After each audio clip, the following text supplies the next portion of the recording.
Hello and welcome back to Gears 5. Wait, no, stop. You know what?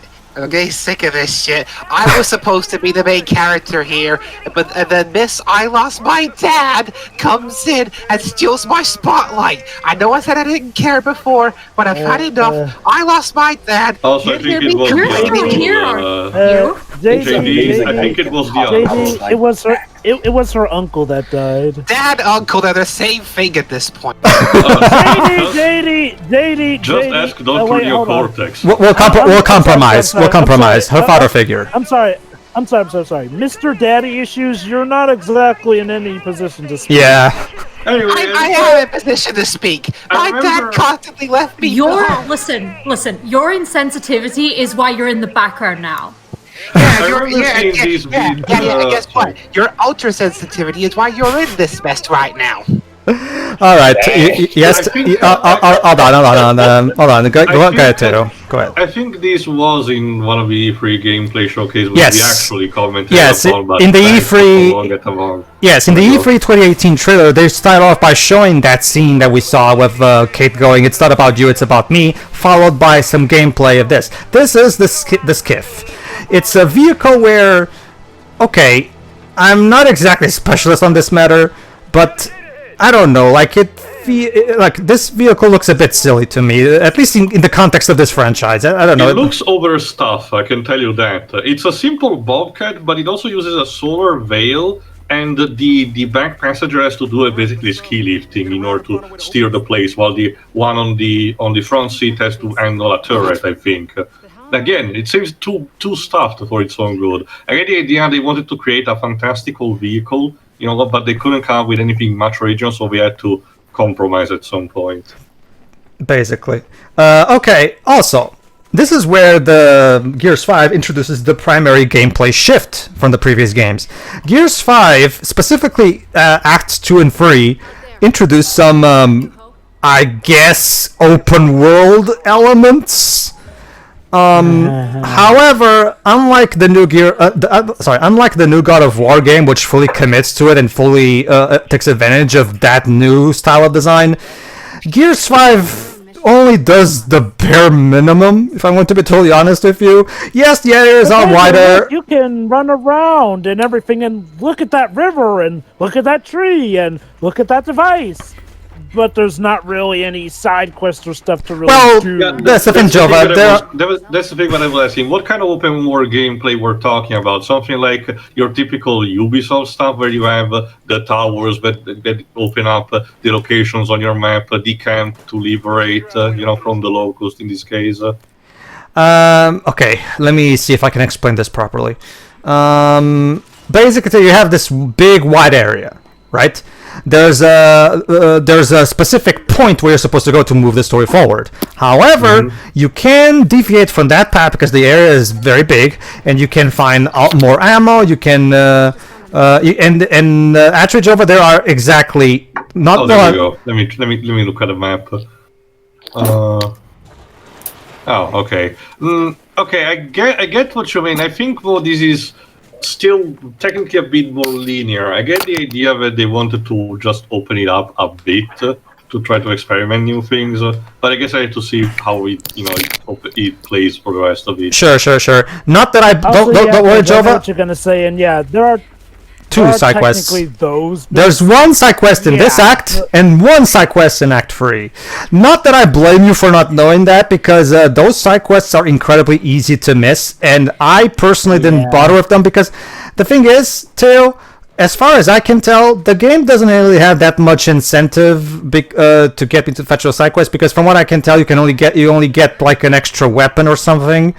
And achievements. And I did, however. You tend to use the usual tool anyway. So. Well, okay. Well, I wasn't done though. Like, see, the thing is, okay. To the side quests' credit, I did try to start them. I wasn't able to properly start them. Let me explain it. Let me try to explain it to you. The side quest. I found the side quest. However, there's a door I'm supposed to open. I don't know how to open it. The game never hints at how I open it. And I kind of struggle to really care enough to explore, to try to find a tail, so I just kind of move on, because the game, if I want to be totally honest with you, did not do a good job in engaging me, to be honest with you. And like Pedro said, there's only 2 of them in this entire game, really. Like, 2 side quests in what you're trying to make an open world experience. Okay. To be fair, I guess calling it an open world experience is going a bit too strong of a term. Like, if the focus, I guess, is to use this new vehicle, I guess you needed a big terrain to experiment with, give you some kind of obstacle course to go through. Sure. Let me put it like this. This is... Well, okay, if I compare it to Uncharted Legacy, then that's technically still an open world experience, but... Well, actually, it's a good idea, Joe. Allow me. Lost Legacy had an open area and had a map and allowed you to pick specifically the order from which you were able to go through the temples. You weren't. Whereas in this game, you still have to go to this one specific spot. Whereas Lost Legacy, I will argue, did this better because Lost Legacy leaves you in an open area and you have 3 specific spots you have to go to, but you don't have to go to either one in any specific order. You can do them in the order that you want. As a result, that game felt much more open and free. And you're trying. I mean, it's technically the same with A Link to the Past. Well, yeah, well, it works. So why not, right?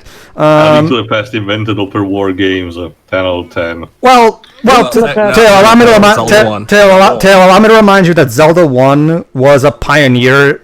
Okay, since I actually never bothered to play it myself, I only know about my favorite. No, hold on, I know the difficulty, but my question is what we just mentioned applicable to that? As in, you can go in any order before, getting the important stuff that you need. Yeah, in Lost Legacy, basically, Tail, here's the basic gist of how Lost Legacy works. You have 3 temples, which you get to get 3 things from it, and you can get them in any order you want, and the story cutscenes will change accordingly. I thought he was talking about Zelda 1. Allow me. Well, I was trying to explain... Don't worry, I'll get to it, Deji. Anyway, Lena's Journal, Teo, this relates to the side quest. Basically, Lena's Journal hints at the side quest involving this character called Lena that I'm supposed to find, I think. There you go. I'll check on the wiki, might as well. Are you going to do the side quest in this playthrough, Pedro? No, I just mentioned that, no. I'm going to try to start it again, because I wasn't able to properly do it in my first original blind playthrough before I recorded this. Maybe one of the diary entries that you couldn't find told you how to open the door. Okay, my guess is I'm supposed to find all 3 diary entries, but like I've told you, and again, I'm being totally honest with you guys, I honestly could not be bothered, to be honest with you. I wouldn't say that's entirely your fault because, like you said, okay, if we're not going to call it open world, let's call it semi-open world stuff. Even with the mentality of semi-open world stuff, it doesn't feel like it's put together very well and intuitively. Like, for one thing, the game is constantly telling you, move forward ahead. It never gives you the semblance that, it's okay to stop and slow down for these side quests for as few as there are. I would be totally. I think this would have helped if they had like a map system with waypoints that would allow me to properly know exactly where to go to. If you want to progress with the side quest, go here. If you want to progress with the story, go here. It really is hard to gauge what exactly they were trying to do. Because, look, if you want to try open world, then make an open world game, or at the very least, give us full-on open world segments. Okay. Yes, Theo? I was checking something. Yes, I found who Lena is. Apparently, it mentioned that he's a survivor. That essentially you just find it, but essentially when you get to find her, she died of hypothermia. I don't know. I don't know all the context, so there is probably more to that. But more on this. The village that we found in the previous part, the one that was commanded by Oscar, Kait's uncle, that's supposed to be the remnant, the skeletal, skeletal remains of the Riftworm from the second game. Huh. Well, okay. Credit for world building and continuity then. Fair enough. Yeah. Fair enough. And it is a throwback. I mean, All right, it would have been nice if they had maybe had a It's weird. throwaway. Well, to be fair, I guess I didn't pay it enough attention. Probably I could have spotted something that connected to it. To be fair to UTO, no, I don't think the game really pointed it out that well. Like, don't get me wrong, it is a nice detail, but one that is so easy to miss. Like, I feel like an interesting thing would have been a throwaway line about how, oh, my uncle made this thing out of the remnants from the old worm from the old wars or whatnot. I will argue it serves as a nice reward for those who complete the side quest. It's just that that's a nice. Okay, oh, there you go. Whoa. Could trust you now. Man, Dick JD is real. Yeah, and you're damn right I am. Now give me back my main character slot, damn it. Okay. All right, let me just. Before we get. Go ahead. I know it'll be a while before we get back to JD, but can I just talk about how I really don't care for how, again, he technically has development and is a different person, but it's mainly from, well, stuff that's happened over the course of time. Jova. Screen. Good segue, Jova. Right now, ladies and gentlemen, believe it or not, JD is actually having character development right now. At the same time that we're off screen. Hey, Dwibs, we're gonna bring the whole off screen dash to the next level. This game has off-screen character development. I'm not even kidding you, Dwibs.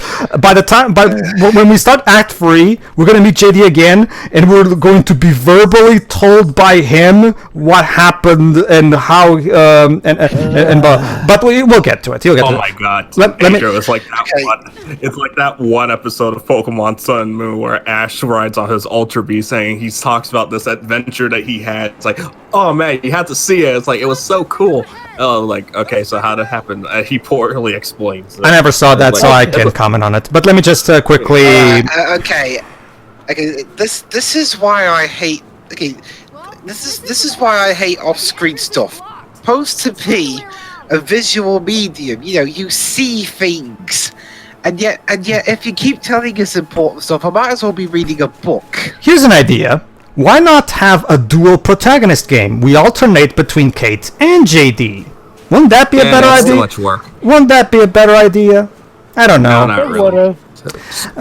Forget it. That makes too much sense, and you're Also, to finish my answer to Teo, though. Okay, here's the basic point. Here's the basic gist of it too. You know how Breath of the Wild gets a lot of praise for its open world aspect and how you can visit dungeons out of shrines out of order. I'm telling that it was a deliberate throwback to the original game. Yes, because the original Zelda game was a big pioneer of that inspired open world design that we would see in later games. For example, in Zelda 1, you can visit dungeons out of order, which will not be something in Link to the Past even. So a lot of hardcore Zelda fans will tell you that the open world aspect of Zelda started going downhill as soon as the second game, because the second game is a bit more strict with the order. Basically, open world elements have always been have always been what defined the Zelda series from the very first game. But go ahead. Also, first, props for having another new type of disaster-esque weather cycle instead of recycling the Soul, the Wind Flare, or the Razor Hail. But also, I checked. I don't know if it's something that you skipped or it's something that is gonna happen later in the game. But apparently, one thing that you could do in the Reform Village was to get Benjamin Carmine's helmet. You know, the guy who actually died in the Reform, and later Kait will place it in another place as a formal memorial. Oh, that's nice, actually. And again, though, I'll just add to this. Why not add a throwaway line mentioning that it is the worm? I mean, unless there is somebody who. To be fair, Jova, a throwaway line is not going to be much better than off-screen character development. That's not what he's talking about, Dwibs. Go ahead, Jova. No, Dwibs. What I'm talking about is like having a throwaway line that explains that the town we were in was made from the remnants of that worm. Like maybe there is somebody like an NPC who mentions it if you talk to them. But, I mean, okay, if, you can come to the conclusion somehow by just looking at it that it's made from the remnants of the worm, good for you, but I do feel like a detail like that would have been nice to have included up front. I'm gonna try watching again the previous part off screen just to see if there's something that we missed. Personally, I can get behind getting extra world building / stuff from side quests. Remember, the backstory of Roland in Nino Kuni 2 about how he was bullied as a kid only gets told to you in a side quest. So trust me, I understand the concept of saving juicy character details for side quests. It makes side quests extra rewarding to do. So no, I am not opposed to what the game is trying to do with that at all. Actually, personally, I'm okay with that. It's not a super essential detail, at least to me. It's not. So I'm okay with that. Actually, it's funny considering that game also at least some initial marketing, but not it was changed also immediately. But for someone who goes into the game blind, initially you get to think that you're playing as a character, but then you get to play for the entire game as another one. Pedro, you're talking about this. No, Nino Kuni 2, where you think Rowan will be the main character, but it's more like well, to be fair, Teo, the marketing did have its focus on Evan as well. That's what I meant. They only initially maybe gave the vibe, but they did bother to actually foreshadow it enough. Well, okay. What I was talking about, Jova, was the side quest. Actually, I'm okay with the side quest with that information being exclusive to the side quest because that's your reward for completing the whole thing about the rift worm and the helmet thing that Teo just told us. I'm okay with that. But I'm personally okay with that information being exclusive to the side quest because it makes it the reward for doing the side quest. I'm okay with that actually, personally. Wait a minute. Hold on, Teo. Did you say that the whole thing about the rift worm is revealed in the side quest? No. Wait, wasn't it also, that you said? Yeah. No. No. That's why you had. Maybe it's in a dialogue that we missed or something. But it seems that it's a Doom enemy. We already controlled him in the previous part. But let me quote to the wiki specific what it said. During the Swarm War, Lieutenant Delmon Walker discovered Ben's helmet still intact outside the town hall of the Reform village. An outsider village built with the remnants of a Reform that then Lieutenant Delmon Walker had heard from its training sergeant, Chief Sergeant Clayton Carmine, about how much he loved Ben, and how Ben fought more in his first day than most soldiers did in a year. Kait Diaz then placed Ben's helmet alongside Anthony's helmet at the Tomb of the Unknowns, where both names were inscribed to remember their sacrifice during the Locust War. Is that from the side quest? I wonder if this was maybe something that was brought up in a comic, but no, Teo wasn't talking about the side quest when you mentioned the rift. No, I was talking about what happened in the previous part, like if it happened in the previous part at all. Oh, okay. Sure, that's okay then. I was checking something else. The place we've just been, that's the research facility also from the second game, I think. Ooh, nice observation, Teo. Yeah. Does he get a prize? Let me continue watching this. Yes, Dej. What engine is this game running on? Unreal Engine 4. Unreal. Basically, Deji. They're still using Epic's engine. Well, that's the thing, Dej. Allow me to explain to you. The Gears of War franchise was originally created by Epic Games as a specific way to showcase what the Unreal Engine 3 could do. So and that's why so this franchise using the Unreal Engine is kind of a key part of its identity. That was the whole reason this series was created for. I'm part of the executives of Epic Games, of course, to showcase what the Unreal Engine could do. And so, my God, Zach just finished. So yes, this franchise was originally an Epic Games franchise, Deji. However, in 2014, it was purchased by Microsoft, Disney style. They offer to make a new IP for them. Did they? No, that was Bungie. Yeah. That was Bungie. By offering Destiny, but then when the Microsoft scoffed at them, they decided to opt for Activision. That's the interesting bit about. And then they realised how bad an idea that was, and just like fuck it, we're doing ourselves. That's the interesting thing about Bungie. Here's what happened, Deji. Basically, Microsoft bought the Gears of War IP, and they they basically did what Disney did to Star Wars. They basically took out all of its appeal. Basically, I'm not kidding. Plenty of Gears fans will tell you. Unless it's the TV stuff. Well, yeah. Which I guess it's reflected because from what I've been hearing, the actual comic line seems to be more well received. Sure. So the comics are basically the Mandalorian equivalent. Let's go. So it's basically the Star Wars prequels where everything except for the movies were good. Well, I was more paralleling with the new trilogy, but Yeah, Des. More like the new trilogy. Yeah. So the only good things that came out of it was the supplementary material.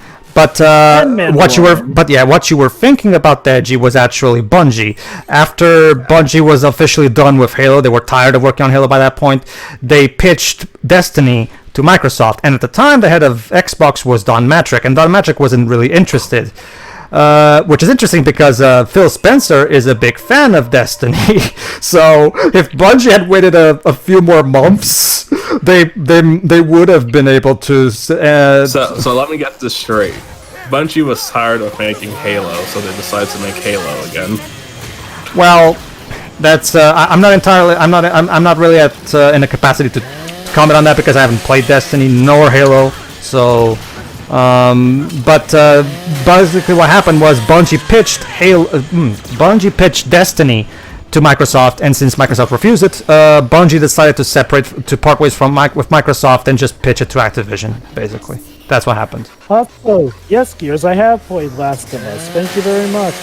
To be fair, the older Gear games will also have sections like these where you're sawing up creatures. No. Last of Us